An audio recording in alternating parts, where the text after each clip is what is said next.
those projects if this caused an increase that we don't already have. So we would have to get that approved.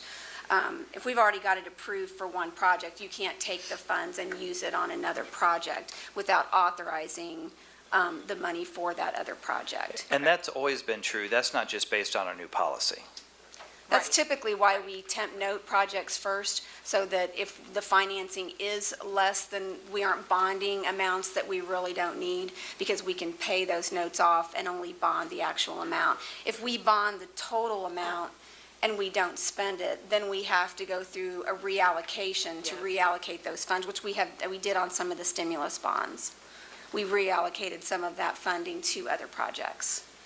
Which is honestly why it seems like sometimes we're bringing the same project to you Over for and approval over 3 and or over 4 again. times. Yeah. You know, that's good. Mr. Walker, do you have a question?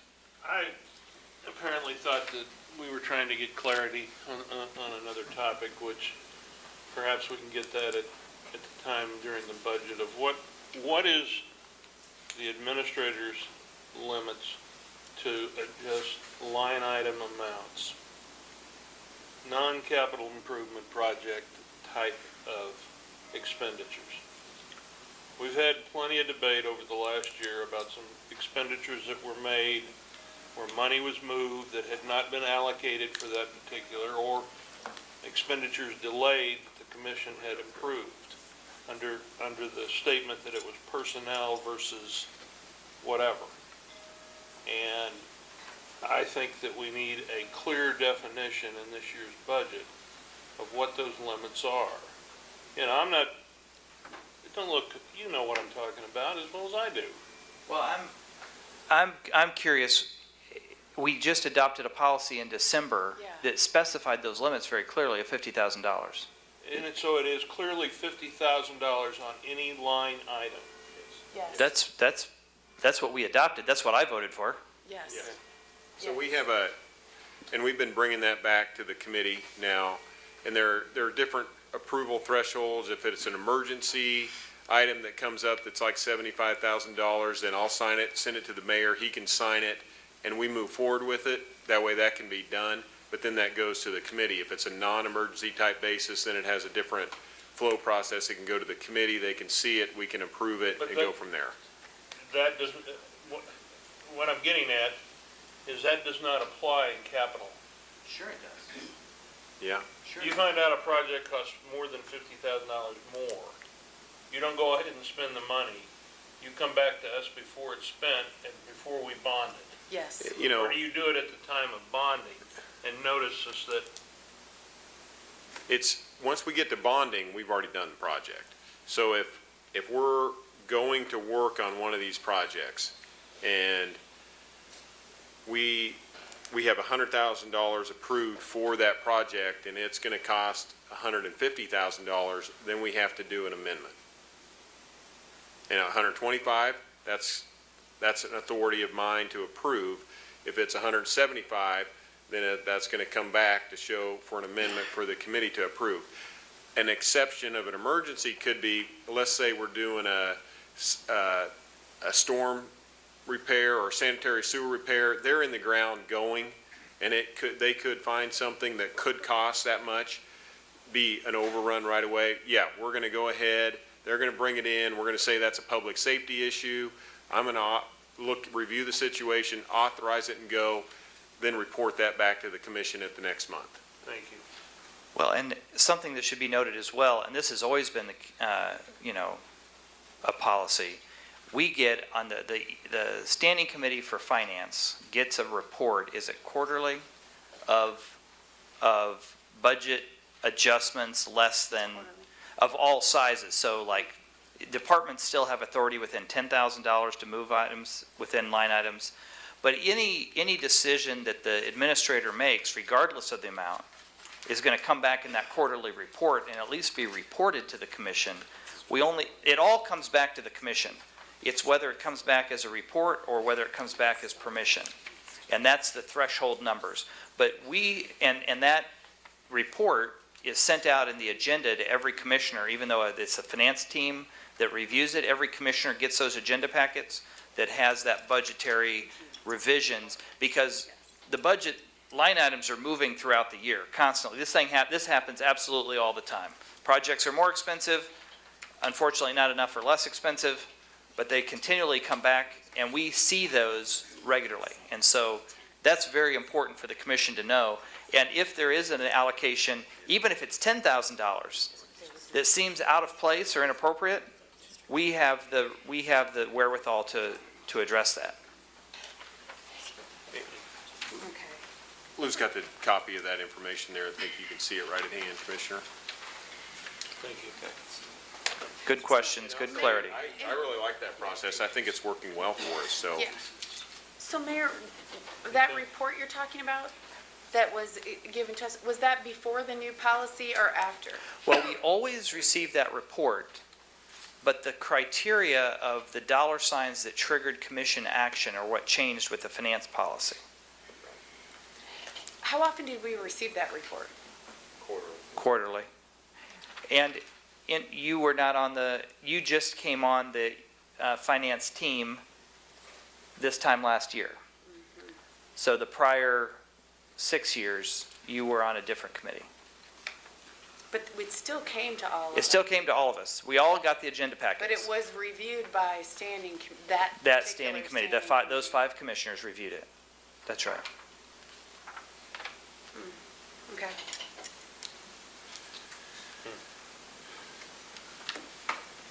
Bridge projects?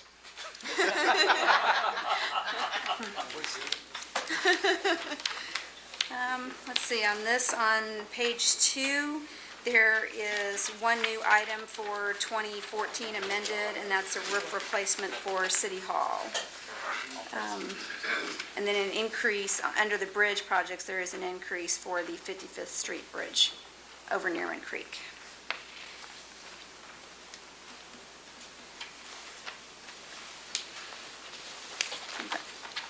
Go on to page 3. Now, I want to say something as well. The total number of $16,835,000 for debt-funded projects, that's the amount we spend on the projects. That's not the amount of debt service that we pay that year for that. Is that right? That's correct. That's the total amount for the project that we financed that year. That's right. And in a rough estimate, Lou, or Debbie, you might be able to answer this as well. What would be the approximate cash debt payment for about $16 million? Do you have it can be rough. I know it's based on interest About rates. 20 years. No. We usually finance over, it's 15 to 20 years usually. No, he's running it. About 1.2. So that debt service of doing $16 million in projects will cost us about $1.2 million a year for every year for 15 to 20 years. 20 For years. 20 years, so $1.2 million. And that's where that chart with the stacking comes. It's why debt service is so attractive, not only here, but in America, right? Because you can buy a lot with less current payment. But as we've done that over years, keeping it that $1.2 million here adds to our total debt load that we're trying to keep under 20 million total. So that's about 5% of our authority, or our target. So anyway, I think that's important that's less than that, anyway. During the recession, when money was cheap to get, did we borrow more money Well, intentionally? Did we make a strategy to borrow more money during that period? I will say our focus, and I would let Lou or Debbie speak to this, was one, we made an immediate impact to go away from cash and went to debt. So, and that's why that earlier graph, when you saw it up there, is we dropped our cash expenditures as fast as we could and held back onto that and held stuff into debt, recognizing that was still a fairly low interest area, and I think that's where you're getting, but let's go with the debt. And then we went along with that for a couple of years and said, okay, the way things are looking for the value of our mill, we need to get our debt down as well. or that 1.2 million is layering at 1.6 million or 2 million a year, and then it gets too high for us and we won't keep up. I'll give you an example. When I was first here in '07, we made a major initiative to move away from lease financing our police cars because it was more expensive to lease finance them. And police cars, the way they run them, 100,000 miles a year, they're almost disposable. I mean, we just run them to death. And so we said, well, it'd be smarter to move to cash payment for those. And that was a big deal in '07. We made the decision, we're going to go to cash payment on police cars. That lasted about 2 years until the recession hit, and we went right back to the lease financing. So we would do well to move more to cash and less to debt as a long-term strategy as we're able to do that. So I think we continually keep an eye on where can we, anytime we can spend cash, we're ahead of the game. Yeah, in particularly those items that are 3 to 5 year life cycle, That's right. which a police car, we value it typically a 3-year cycle.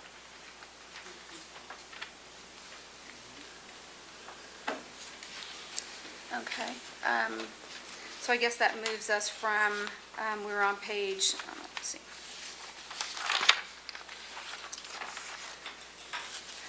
I think we've covered everything under the city debt total. All of the city debt projects. So then we can move to page 4.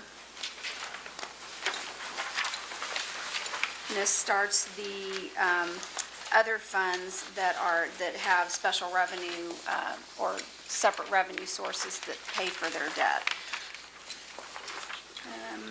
On page 4, one large item under the sewer system fund, you'll see that the amount for 2014 amended increased by 2.7 million.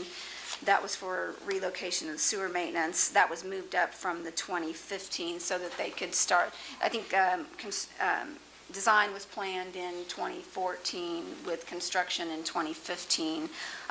We've moved that up so that they can go ahead and work on the contract to get that construction bid. Yeah, I'll And- talk about that a little bit too, because this is one that's been out there, and we brought it out last year where we're going with this. And it's a kind of like we did the Joint Fleet Center back in 1997, Mike? That's correct. Where we brought several fleet operations together. The need for the sewer maintenance facility from where they were. We also had taken out our fire maintenance facility back in 2006. So what we've done, and we issued a bond for that when Schlitterbahn paid us for that property. So what we've done now is we're putting together a joint kind of additional facility in a separate location that's a combination between sewer maintenance and the fire service. So they'll both be on the same campus area where they can be together, and we'll be able to share some of the synergies of the operations to be together. They both work on large equipment. There'll be different mechanics and such like that that come into it, and probably be different facility for their operational, but they're on the same area, so there's some savings we're able to generate by putting these two projects together. Also, under the sewer fund, new for 2014 is there's a new project, Upper Connor Creek Interceptor Sewer on 115th Street. And in 2015, we've got the Caw Point Solids dewatering rehabilitation. And I believe that is related to the consent decree. Jim can answer any questions if you have on that. And I think all of you may not have seen Jim for a while, Jim Larkin, Director of Water Pollution. The Director of Water Pollution Control. control, people seem to leave off that control at the end of that. I guarantee you, we're not trying to pollute the water. I've been accused of that. The $12 million we've got in the out year for the solids dewatering project, it is driven by another federal mandate. EPA made a recent ruling on sewage sludge incinerators. Currently, we have 2 of those at the Caw Point facility. That's how we dispose of the solids. They enacted new restrictions on the emissions limits of those types of incinerators to get up to standard on those emission limits. We would have had to, I think, expend in excess of $15 million just for that. So we've kind of regrouped, and we had a solids analysis done, master plan by Black and Veatch, and we're kind of having a do-over with our solids dewatering. So we're going to have a new facility, new dewatering equipment, and start land disposal of our solids. We have to be out of the incineration business by April of 2016. So it is a federal mandate. That's what's driving this cost.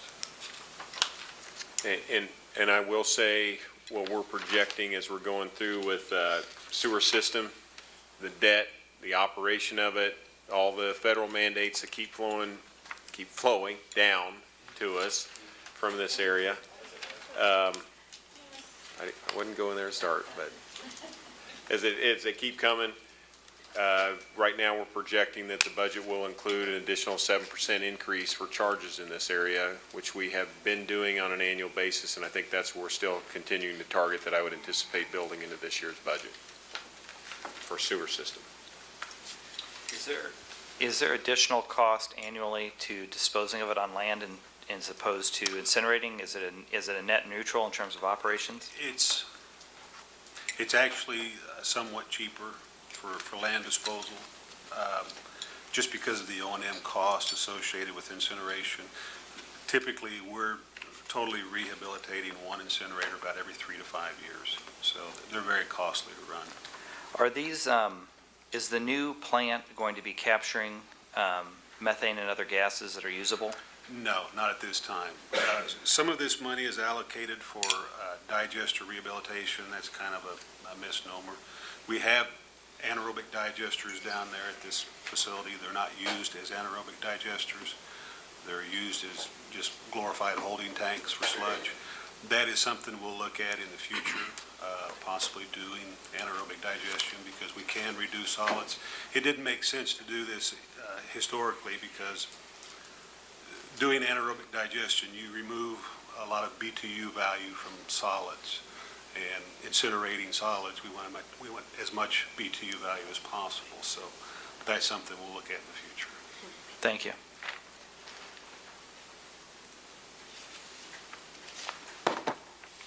Okay, moving on to page 5. Got one new project and I don't know if it's, well, it's a new amount. I don't know if it's a new project in the stormwater utility, as well as an increase to the Merriam Lane project. What? Go ahead. So, Bill, you and I have discussed this a little bit. During our survey in District 6, one of the top 5 most important items, the only district that answered this way, was stormwater drainage issues. So when we're talking about those issues, is this the fund that is this where we're pulling this money from for those sorts of projects?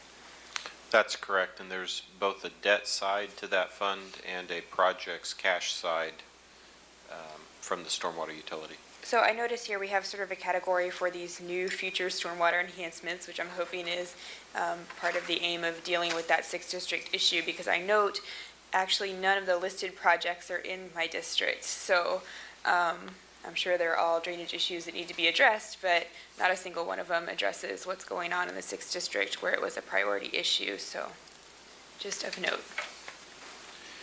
Noted.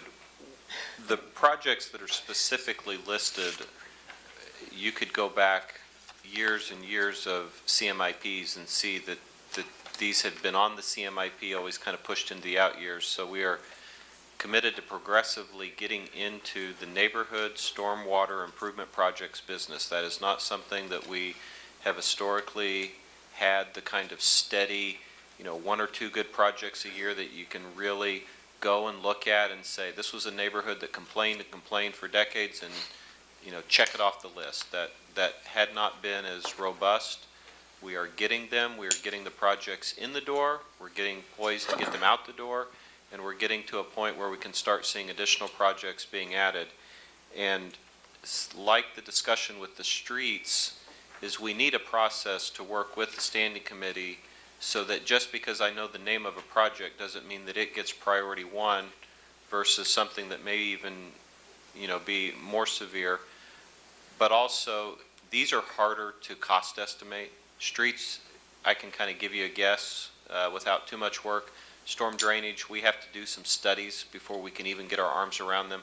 So we're trying to get a methodical, more of a 2 to 3 to 4 year window to work with. And that's why we added this placeholder at the bottom, future storm drainage. And the one change we have here in 2015 and 16 is, rather than just wait till the end of the out years and put millions of dollars there, we wanted to start showing either for smaller projects or to get design started for bigger projects, put some money there that's in a more accessible time frame for some of these neighborhood issues that haven't been historically captured. So this goes back to sort of the unfunded question. Are we keeping a list of those issues that have been reported over time so that we know what's out there for us to look at with these dollars? I mean, you and I know of some that we have discussed, but is there a list somewhere that we're maintaining of these are the stormwater drainage issues that have come to our attention? There have been many lists over the years, and many of them have many of the same things listed in them. I wouldn't say that I'm sitting on like a fresh, up-to-date list that has just the priorities as we would see them today. But yes, we have lots of information about neighborhoods, and we've been actively reviewing them even here in these recent years. Commissioner Murguía? So since Commissioner Markley brought up the list deal, I'll go back to what I thought was a bad example, but ended up being a good example, which are benefit districts. And just as a reminder, benefit districts, for those of you that are newer that may not remember, are areas in our city where the homeowner is agreeing to pay for a portion of that. I forget the percentage, but I think it's like 50%, 60%, ends up being the homeowner's portion of a benefit district. 50/50. Okay, and it has to be, 50% more of the people. I think it's in it. 50/50. Yeah. Okay, so this is exactly my point with what Commissioner Markley's talking about. It's not a particular line item, but again, I'll just use the benefit district category. While we were talking, staff was great enough to go get me 10, 11, 12, and 13 prior. So when you look at the list, and specifically just for example, do you use the benefit district list, there was no benefit district category in 10 at all. And then when you go to 11, there's a list. And so I would view that if the world started in 2011, that would be the start of the list, okay? So that's okay, we got to start somewhere. And so we look at 2011 and we look what was on the list. And then we go to 2012, and there is and exactly the one that I gave you as an example, which would be the TA Edison, which is also / Friendship Heights Benefit District, was on in 11 but not in 12. And then back on in 13. And then now it's on again in 14. And I'm pretty confident I can remember it came back on the budget because I asked what happened to it. But then when I look back here at other projects, there was a suggestion to bring forward the Woodland Boulevard project between Steele to Metropolitan, where again, the residents would be paying 50% of that. And it was on in 11, it's not on in 12, it's not on in 13, and it's not on in 14.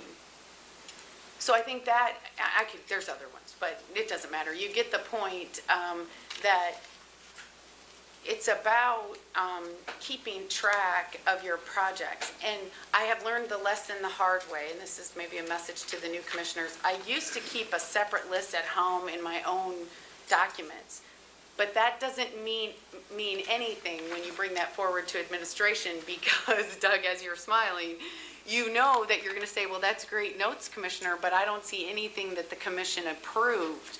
That's a nice thought to do that project, but there's nothing that the commission has adopted. So I would just say, for me, that's why the list is so important, is that then we're all on the same page about what projects were approved. The other thing that's important in particular with the benefit district, we don't have a lot of money available to put into those, so they kind of have to go in order.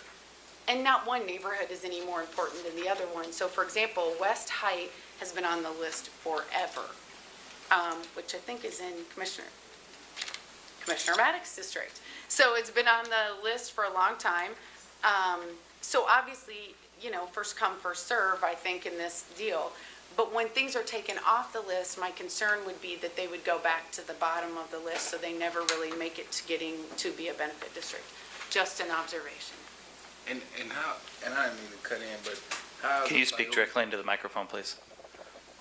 How is the priority done on that? Like, I have seen, West Heights and West Vale on here, for going on 3 years now. So if the residents in those areas do not come up with the funds at a certain amount of time, do they go to the bottom of the list, or do we take it off? Or how long does it stay here before the city reaches them 50/50? Well, actually, I can answer that if the process I've been given is consistent across the board, is that there is a fairly lengthy process that Mr. Roddy and Mr. Heatherman are very good at managing. You have to do a lot of legwork to get on this list. They're not just going to put you on this list without some sort of petition or evidence that those people that live in that geographic area, that 50% or more of them are willing to have taxes assessed to their taxes to pay for the project. So once that's done, you go on the list. But people that did that before you are on the list ahead of you. That's how it's determined. So clearly, even regardless of how this isn't quite exactly how I remember it, I do remember from the time I was almost here that West Height has been lobbying for a benefit district. So it would make sense that now they're at the top of the list. The other thing, Commissioner Maddox, that I think has thrown you off is that there have been a couple of years, if I remember, Mayor, you'll have to help me with this, when the mayor and I came on as commissioners, where we put off CMIP projects because we didn't have any money. So we didn't do any projects because those were sort of selective. Well, and in fact, we pushed, if you remember the first slide, we were spending $43 million a year in capital improvement projects, and we cut that in half, both debt and cash. So projects, we had a whole out year, not, based on $43 million this year, next year, the next year. When the economy collapsed, we went from 40 million to 20 million down for the out years. So a whole pile of projects got pushed because there just wasn't any money to do it. And so I think the question is, how do we retain the list to make sure that even though we ran out of money and weren't able to do it, it didn't drop off our radar screen? And one of the priorities we set that we've always had is when we have a match, for instance, when there's KDOT money involved and they're paying 80% and we only need to come up with 20%, those tend to get bumped to the top of the list. Because if KDOT comes to us and says, we want to do this road, we usually say, okay. And then we have to shuffle our money to make sure we capture. Because if it's an $8 million project and they're going to pay 6 of it, who's going to turn that down? We've got to do it. And the benefit districts, I believe, should be perceived the same way. And Bill Miller actually championed this when he was up here and said, we should treat those as a match just like we do KDOT or federal money. That if the citizens are willing to match the money, why do we leave that on the table? We need to go after that money. Especially when our constituents should be our priority. Right, that's right. So I think in terms of treating those benefit districts as matches, whether it's a grant-funded match or whether it's whatever, anytime someone wants to give us some money, we should find a way to match it and leverage it, going back to being strategic. If someone's making an investment and there's an opportunity to make an investment with them that's going to maximize the project, that should be a priority that we make as a high priority for our commission.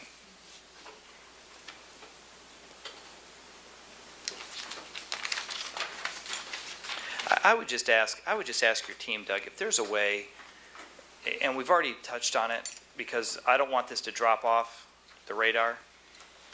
Can your team talk about in the next couple weeks what a master list would look like? Mr. Heatherman, you talked about this one single spreadsheet might be too much to manage. Can you guys think about what tool might be available other than just an unfunded line, but a more comprehensive way of keeping the list so that when commissioners have lists that they bring items that they bring forward, that we are at least tracking that, and think about a way that would be helpful to track that. I don't think we're going to come up with that tonight, but if you could put your heads together and kind of think about what that tracking system would look like, I think that would be a big help. Does that speak to what we're talking about? Yeah, I think that'd be great, but also, Mayor, what I'd like to see us do, and I don't necessarily think this falls on Bill Heatherman or Bob Ratty, I'd like to see, and I think this commission has expressed it over and over again, especially through strategic planning, that we'd like to run those kind of idea projects through our standing committee process, so that we can understand the details of those projects when commissioners bring them forward. There's nothing wrong with the commissioner bringing forward projects to their fellow commissioners in a standing committee setting. And then if they feel like it's necessary to bring it forward, then it actually becomes a line item on the budget for whatever year out it would be. And then that becomes the list. I think the budget tool is a good tool for the list. Yeah, we'll work on something, I think, to bring back as a way to kind of track on different areas. And I think that's what Bill was speaking to earlier about the standing committee process, and I think that's a great opportunity to work through it. Okay.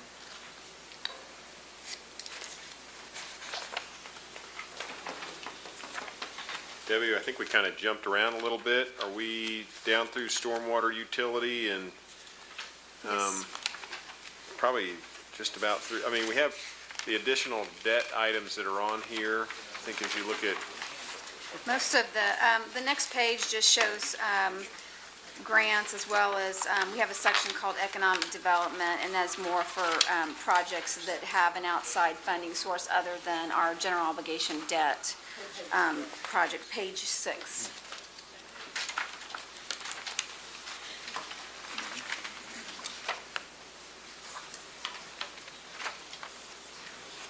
And then following that page is a list of unfunded, it's not all unfunded, this is more unfunded building projects, a lot of them on the county side that would fall under the Public Building Commission to issue debt on those, as well as some fire department reconstructions. I think most of these under the unfunded are facility-related projects. yeah, they're facility related, and if we were to allow Don Jones, who's in the crowd, an opportunity to come forth, I think he would come and stress to you that it's time to move on all these now. But as you know, where we're at is we have, yeah, I saw Don start to get up and come up. You know, the key thing that's coming under the Public Building Commission is the radio project. We got to find the money to get that thing done, building it in this year, and then we need to look at probably ways to add another $250,000 or $500,000 or such that are to that side, and looking at our county operations as to where we can squeeze the money to go over there to start to fund some of these potential debt projects that are needed in our county facilities. Can we unapprove a project that we've approved? Can you unapprove? Yeah. Well, yeah, I guess, if it's, depending on the status of it. What do you give an example? Well, the radio project for one. We've already authorized that. It's down the road. I mean, we've already bought it. We've built towers. And I'd probably say in the standpoint of, And that may be a poor example, but it obviously is costing us a lot of money, and the question I had was, really, how much is our operation gonna change or improve by it? The fact that we can talk to somebody 150 miles down the road, how often does that occur anyway? The world lived without these kinds of systems for millenniums. And so we're spending 25 hard millions on a radio project when, you know, and I'm not particularly leaning one way or the other. It's just there's other projects that maybe we want to unfund because they no longer match up with the priorities of a commission 2 years ago. When that bus fell over in Bonner, and they called Leavenworth and Johnson County, and they called us to help the kids, it's because of that radio. And that, in '05, when my whole neighborhood, or the biggest part of it, was wiped out, there was a lot of resources that we used that they couldn't use because they didn't have contact with them. So I realize it's a lot of money, similar to the Turkey Creek project. When I got here 9 years ago, that was $12 million, and we even fought through that when Commissioner McGee got here. And this radio system allows us to communicate with the other folks, you know, there's obviously the surrounding area, but I don't want to pay the bill, but it's something that our neighbors are counting on us, we're counting on them at the most critical time. And it's not something that'll be used as much as we'd like, but it also improves the communication with ourselves. You know, the police radios were not that good. The sheriff's radios were not that good. The fire department guys were having communication problems when they were in a brick building or a metal building. So this enhanced all that. Well, and even further, Well, We- the question really was just an academic. Well, no, one. that's right. I don't want to undo the radio project. We don't need to justify it. I think, but I want to be to your answer. If it's a project that we haven't got down the road with and you want to stop it, certainly. Yeah, for example, Years I'll ag- help out. Well, I can tell you one right now. Years ago, Yeah. we were going to extend Goddard Avenue Bridge from where it now comes down into an empty field, you know, near the salvage yard. We were going to extend it all the way out to Kansas Avenue for the purpose of supposedly opening up that land. And it had been authorized, and there had been $100,000 or so spent at that time on preliminary engineering design. And the then city council pulled the plug on the project because they didn't see that it was really that beneficial. And that was initiated by Don DeZuri, who was then the commissioner for that district. So that's kind of what I'm getting at is, at what point do we become irretrievably locked into a deal? Yeah, and I would say that it probably depends on the project, but that's one where we would, if you brought one up and said, boy, I don't want to do that anymore, then we would probably have to come back with an analysis of that project. If, you know, what's that mean? If it's a KDOT type relationship project that we're doing with them, or is it one that's solely on our own? And if we've spent $200,000 in engineering fees and we don't want to spend $2 million to do the project or something like that, then that's where we'd be. You know, so that'd just be our losses we'd have in that kind of project. So probably on a case-by-case basis, as you looked at something and said, let's just get out of that. But to Mr. Walker, or to Commissioner Walker and Commissioner Kane's point, Commissioner Kane brings up an excellent point.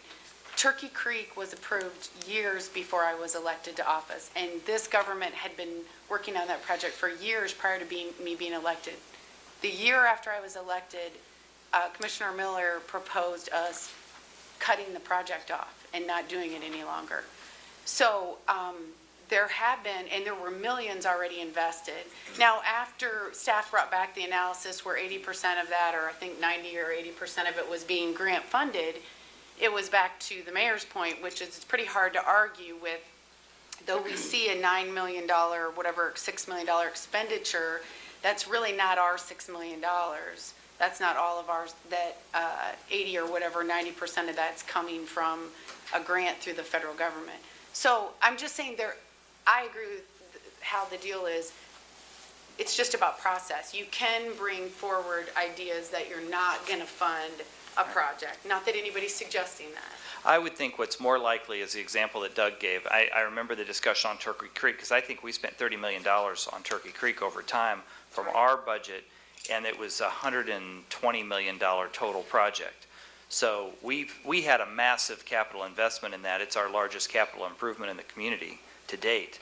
But I think what's I think very likely is what happened to the municipal office building repairs.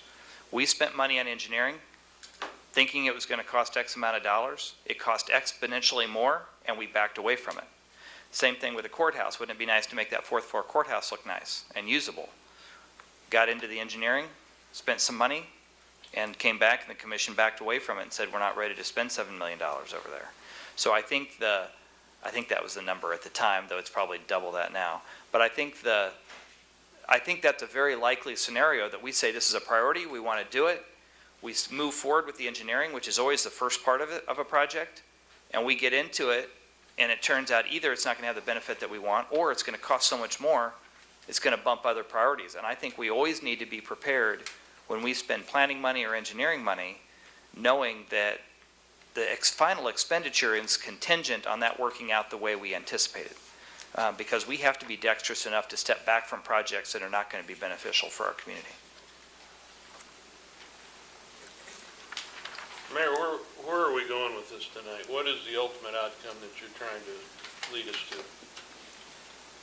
Are we gonna make decisions for the budget, approve this, come back and do it again?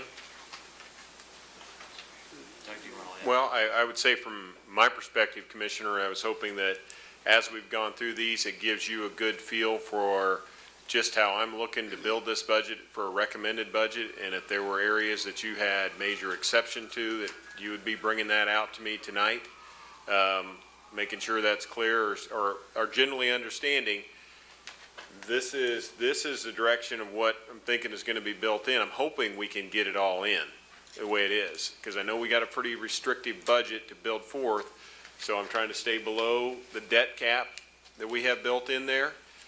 On the general fund cash, trying to stay below that $3.5 million number, which is really low to stay within for cash that we come in through with all these different areas. But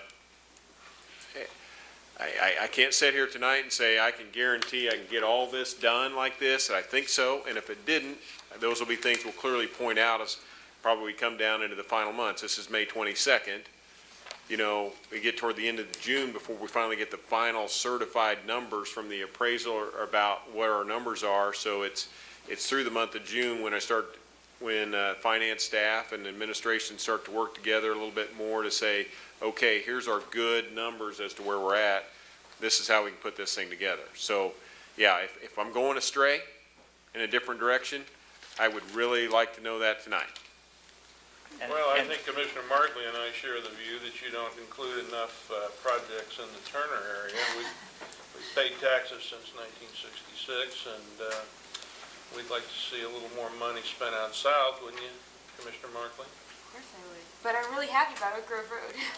I'm happy about it too, but other than that, I'm okay at this point. Well, and I think we're not looking for final approval tonight. And to your point, if you want to see it for some time and digest it, I think we have the next several weeks. And I'd encourage the commissioners to take this home or stay up here and read it, but to go through it and get a feel for it, because when we come back and we have final numbers, it's very helpful if we can digest the CMIP portion before we get to the budget in July, and at least have a pretty good idea, because these are the big ticket items. My hope is that we have some more conversation just on CMIP before the budget to make sure that as you've looked over it, this is typically what happens. We look through this and people circle things with question marks. And I would encourage you to do that, to reach out to Doug and his staff and say, can you explain this to me? Can you explain this to me? Sometimes an explanation is all we need. Sometimes we might disagree, and if there are disagreements, we need to bring those back during the budget time, because once we adopt it, that's what we got to work with. And then we're going to go down the road on them. So I would say go through this, circle things. If you have questions about what it's for or why, bring that to Doug and his staff, and I think they'll get you answers for that.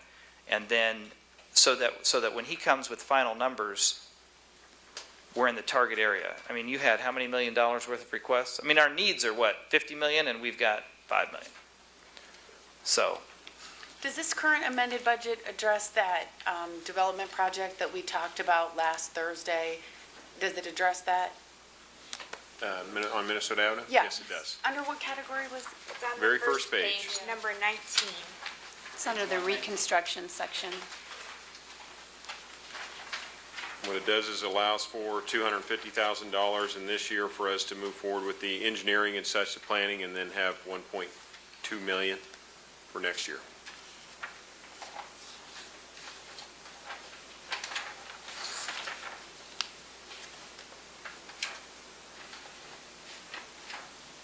I gotta ask you, so how did you do that? How did you come up, I mean, It came out of this right here. where did 1.2 million come from? It came out of our streets budget. Yeah, a lot of it from maintenance, a little bit from some other project areas we moved around. I mean, you can see and there were some other things that got added in. They got moved around in that year too. So, I mean, we had to move some other priority projects that Yeah. Bill thought was a priority that needed to be moved up in debt. And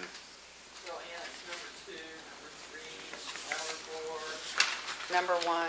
Well, and it speaks to also, and this is where the commission, and we're going to, the commission had asked to vote on the Minnesota Avenue project tonight. So you got a memo on Monday that will do that tonight.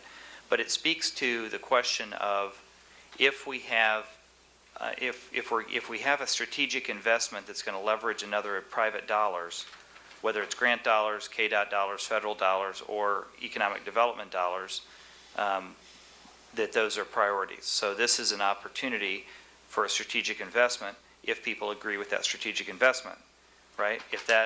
If people vote that project down tonight, then Doug would have $1.2 million to look at other projects and redistribute. And so that's exactly how this process works. And this is the process that would happen if there were another economic development project that came forward. Well, when other economic development projects come forward, they're going to be asking for street improvements and other infrastructure improvements. We're going to need, as that project moves forward, to look in the out years. And so right now, he's got $20 million in the out years. Well, more than that. Is that right, 20 million? You got $20 million in 16. Well, we might have economic development projects that add $3 more million to that. And so now he doesn't just need to cut 5, he's got to cut 8 if we're going to leverage those economic development projects. But this is a pretty common process that we go through. Each time we have an economic development project that needs infrastructure, we go back through this process and adjust line items in order to leverage that investment. And I've got a question now about that though, which under number 6 is neighborhood street repair. It was originally at 400,000, and I guess it's been brought down to 100,000. Those street repairs, were those areas already designated or? Bill, you want to address that? The neighborhood street repair line item typically is what we use for stuff that is kind of more short notice. We have areas where the street just suddenly needs, a little heavier lifting than what we can do in-house, but it's not part of our programmed resurfacing. Usually you don't see this in the debt budget at all. Most of our intent is to use our special street and highway fund and our sales tax funds for this type of purpose. Last year, because of the really critical situation we had with budgeting, we were given the authority to debt up to 400,000 of debt eligible type major heavy street repairs, and those are done through a reimbursable resolution, which means we will keep the tally of what those locations were and sell the debt. Personally, I would like to get out of the business of having that line item in debt at all, but anticipating that we're not going to just suddenly change, I've continue to keep debt in there, but would hope to see that taper out. So sometimes when you see these line items, it's just one piece of the overall funding package that we're using for a particular thing. In this case, the reason it's lower is because I'm trying to move us out of debt. If you look in the cash side, you'll see that I'm hoping for more generous cash allocations in the out years.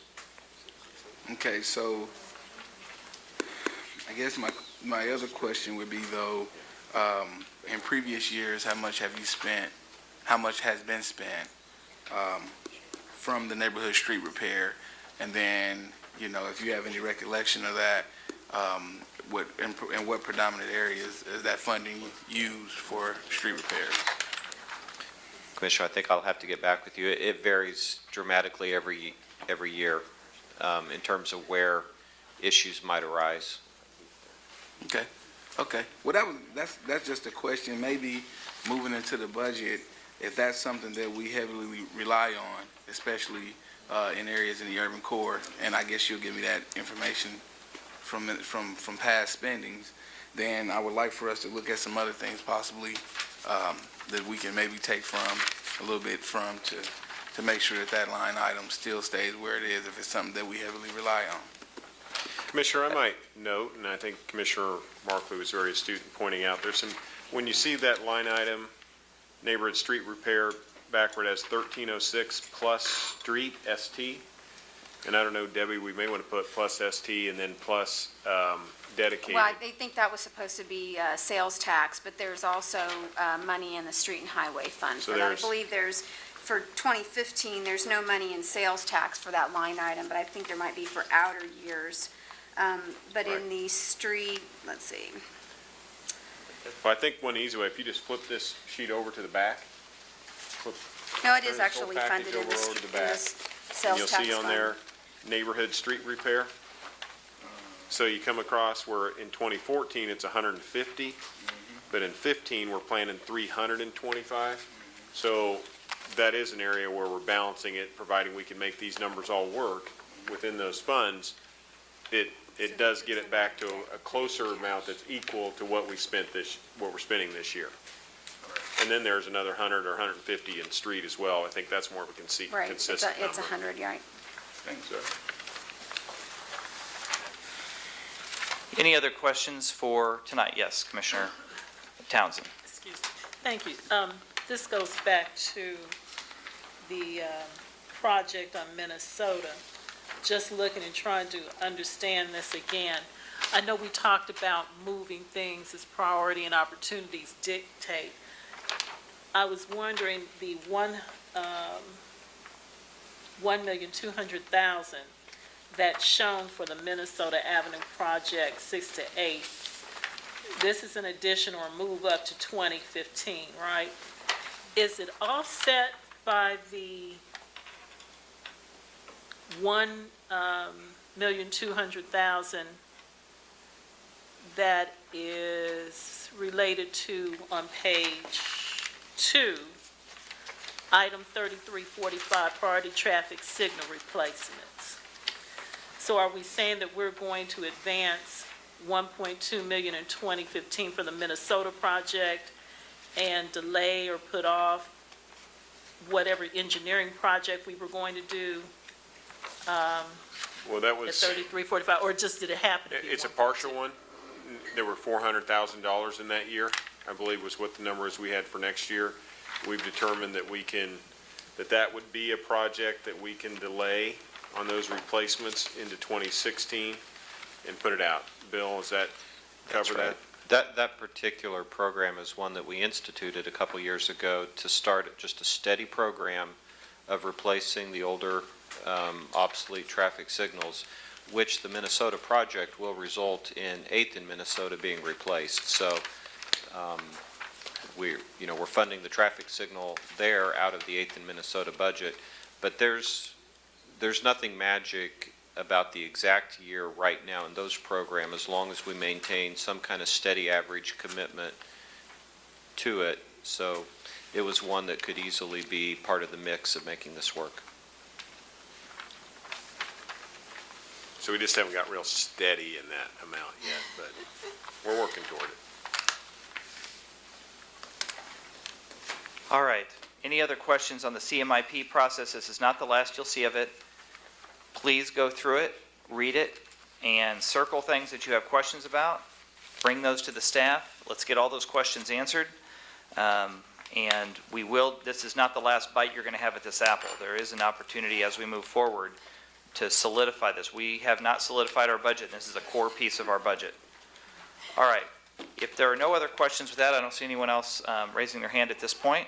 I will say how nice it is to do a workshop in a workshop format. Yes? That's very handy. What I'm going to do, there was a request to vote, and so in order to notice the public, we called another meeting for tonight. So we're just for propriety's sake, we're going to adjourn this meeting, and we will ask the clerk to announce the meeting and call the roll for one item for the Minnesota Avenue project. Bridget? A special session has been held on May 22nd at 6:30 PM, fifth floor conference room, to consider a resolution approving a real estate purchase agreement with Bolero Properties LLC regarding property located at 736 Minnesota Avenue. Roll call, Kane. Here. Markley. Aye, here. Walters. Here. Philbrook. Here. Walker. Here. Townsend. Here. McKiernan. Here. Mugia. Here. Maddox. Here. Holland. Here. Thank you. Now, this item is properly before us. It's the same item we had before. It was just last week, and I think everyone was at the meeting last week. Would people like to hear the presentation again, or are you ready to take action? Move to approve the project as presented. Second. Okay, that's fine. What I want to do is we have one other piece. The motion that we made last week, and I asked for it, so it's my own doing. We tabled it to the 29th. So the first action, if this motion and second would bring this item back to the 22nd, bring it back to our agenda because we tabled it formally to the 29th. So we need to bring it back to today. So just to keep our ducks in a row, we need to bring this item back. So, Motion to move untable the item for June 29th and hear the item tonight on June 22nd. Second. Okay, moved and seconded. Roll call on bringing it back to tonight. Roll call, Kane. Aye. Markley. Aye. Walters. Aye. Philbrook. Aye. Walker. Aye. Townsend. Aye. McKiernan. Aye. Mugia. Aye. Maddox. Aye. The vote Okay. is 9-0. That motion carries. Okay, now our I's are dotted and our T's are crossed. It has been moved and seconded for approval for the project. Is there any discussion? Commissioner Townsend.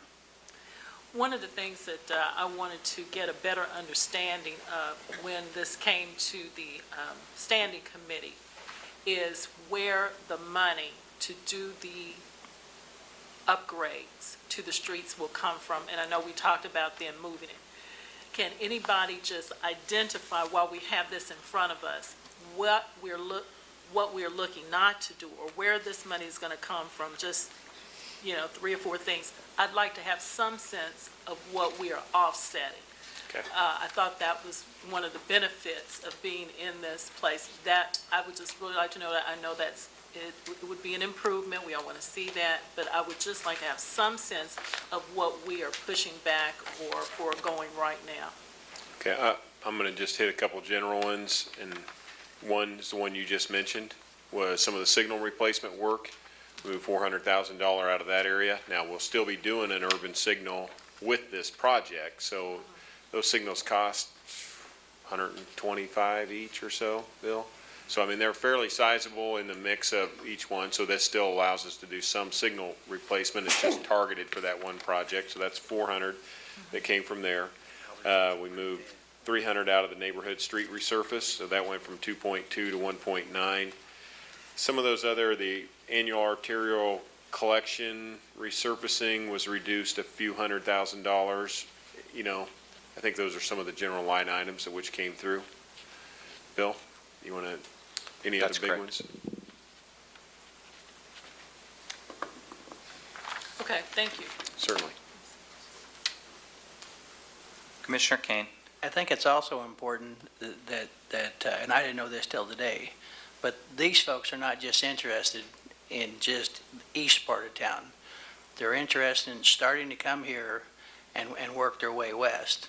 And not very often do we have people that are willing to work with the entire city. So, and as you're sitting there, you're thinking, well, why would they? Well, and then after listening to the guy I was talking to today, they're excited about Wyandotte County. They're excited about the things that are happening here, and that's why they came here. And I realize it's a lot of money, but if you've got folks that have money on the hook, well, let's just hook them. Commissioner Walker. You suppose they'd be willing to move south? I would love for them to. Wow. Perhaps their lawyer can suggest that to them, that Turner has a lot of, we're rich in land out there for opportunities. Absolutely. I'd love to see every area of our city developing under a robust program, absolutely. All right, thank you. All right, I don't see anyone else moving to speak. Roll call on the project. Did we get a motion in a second? We have it. That's been, Brian moved and Kane seconded. Roll call. Kane? Aye. Markley? Aye. Walters? Philbrook? Aye. Walker? Aye. Townsend? Aye. McKiernan? Aye. Mugia? Aye. Maddox? Aye. The vote is 9-0. That motion carries. We are adjourned. For me.